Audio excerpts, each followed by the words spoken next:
Det er pinse i dag. Hej alle sammen, og velkommen til den her video.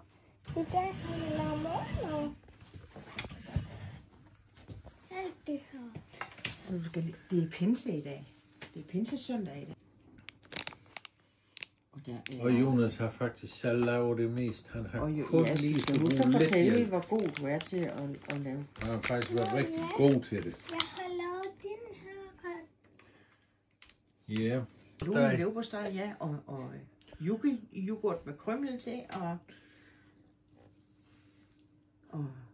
og marmelade på tube. Og så skal vi lige huske det aller sidste. Hvad er det, vi skal have? Vi skal Rasmusklump. Ja, og vi skal have pandekager med ahornsirup. Ikke også? Det laver jeg også. Ja, det laver du også, ja. Var det det? Men Jonas, han har været... Filmer du stadig? Mm.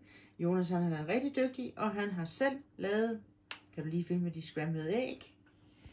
Og pølserne. Og bacon. Ja. Og bollerne. Og bollerne har han lunet.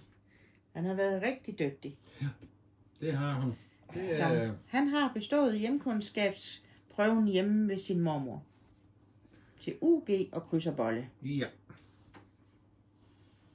Bravo, Jonas. Det er